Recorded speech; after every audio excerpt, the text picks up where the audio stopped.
अत्याचार से दुखी होकर के ब्राह्मणों ने गोमती सरोवर में श्री रणछोड़ राय जी को डुबा दिया और अपने धर्म को बचाने के लिए वो डाकोर से भाग गए। और जहां रणछोड़ राय जी का स्थान था, मंदिर था, वहां औरंगजेब ने मस्जिद बना दी। आज भी मस्जिद है महाराज जी, बहुत ध्यान देकर के आप अब की बार जाना तो और ध्यान से देख लेना।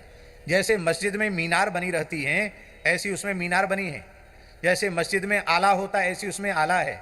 उसमें नमाज होने लग गई। और डाकोर में 2 मुस्लिम फकीर थे। तंत्र की ये जो गंदी विद्या होती है तंत्र की, वो उनको सिद्ध थी। और उस तंत्र विद्या के प्रभाव से उन्होंने ऐसा कुछ कर दिया था कि जो व्यक्ति डाकोर में प्रवेश करता था हिंदू, उसकी चोटी गायब हो जाती थी, उसका यज्ञोपवीत टूट जाता था और उसके बिना किए ही सुन्नत हो जाती थी। एक भी हिंदू डाकोर में नहीं रह गया। टीला जी की परंपरा में श्री कृष्णदास पयहारी जी के शिष्य श्री स्वामी साकेत निवासाचार्य श्री टीला जी और टीला जी की तीसरी या चौथी पीढ़ी में श्री स्वामी मंगलदास जी महाराज हुए, जिनको अगस्त्य जी का अवतार माना जाता है। क्या माना जाता है संप्रदाय में? अगस्त्य ऋषि का अवतार माना जाता है। महर्षि अगस्त्य के अवतार थे और उन्होंने डाकोर को फिर से शुद्ध किया।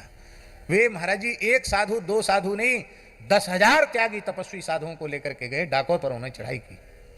बोले यहीं सब धूनी तपो, सब सरोवर में स्नान करके सब धूनी तपने लगे। अब उन मुसलमानों का तंत्र जब फेल हुआ, तब उन्होंने कहा कि पत्थर मारने की परंपरा इनकी आज की नहीं है, बहुत पुरानी है।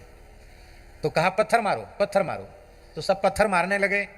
तो जितने बेग से पत्थर फेंकते, वो फेंकते तो संतों के ऊपर, उलट करके उन्हीं की खोपड़ी पर पत्थर पड़ते, घायल हो जाते, चिल्लपों मचाने लगे, सब भाग खड़े हुए। तब उन्होंने तांत्रिकों ने श्री मंगलदास जी से कहा कि यहाँ से उठाओ अपनी धूनी।